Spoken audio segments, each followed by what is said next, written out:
আমরা সব সময় আমরা হিসাব করি যে সরকার রাজস্ব কত পাচ্ছেন সেটার নিরিখে জিডিপির অনুপাত কত।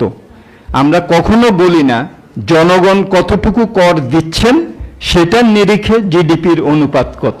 এখানে যারা আপনারা আছেন সবাই আপনারা জানেন যে দ্বিতীয়টা প্রথমটা থেকে অনেক বেশি, এবং এই যে মাঝখানে যে ফাঁক, যে জনগণ যেটা ট্যাক্স হিসাবে দিচ্ছেন এবং সরকারের কাছে সেটা যাচ্ছে না, সেইটার অনুপাত কিন্তু একটা বড় একটা অংশ। এবং আমাদের সিপিডিরই একটা কিন্তু গবেষণা আছে, সেখানে কিন্তু আমরা বলেছি যে এই যে লিকেজটা, সুতরাং আমরা তো আশা করব যে এই সরকার এই যে লিকেজটা হচ্ছে, যে জনগণ ট্যাক্স দিচ্ছেন কিন্তু সরকার পাচ্ছেন না, এই জায়গাটা যদি আমরা হিসাব করি তাহলে কিন্তু রেভিনিউ জিডিপি রেশিও আরও অনেক বেশি। এবং আমরা জোর করে এখানে যে ডিজিটালাইজেশনের কথা বলছি, প্রাতিষ্ঠানিক সক্ষমতা বৃদ্ধির কথা বলছি, জিরো টলারেন্স এই ট্যাক্স ইভেশনের কথা বলছি, এগুলো কিন্তু সব কিছুই ওইটাকে অ্যাড্রেস করে। সেটা করতে পারলে আমার মনে হয় যে আমরা যে কর ছাড়ের কথা বলছি সেটার থেকে অনেক বেশি আমরা নতুন কর আদায় করতে পারবো।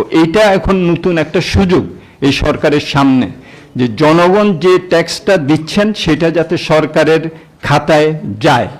এবং আপনারা জানেন যে বাংলাদেশে কত লক্ষ জায়গা থেকে ভিএটি দেয়া হয় আর সরকার মাত্র কত জায়গা থেকে পান, এটা আমরা সবাই জানি। তাহলে এই জায়গাগুলোতেই তো আমাদেরকে প্রথমে হাত দিতে হবে। সুতরাং ট্যাক্স বেস বাড়ানো, রেট বাড়ানো, অপ্রত্যক্ষ করের উপরে যাওয়া, এগুলোর থেকে সরে এসে প্রথমে আমাদেরকে অ্যাটাক করতে হবে ওই যে যেই জায়গাটা লিকেজটা আছে, জনগণ দিচ্ছেন সরকারের কাছে যাচ্ছে না, এই জায়গাটাতে হিট করা।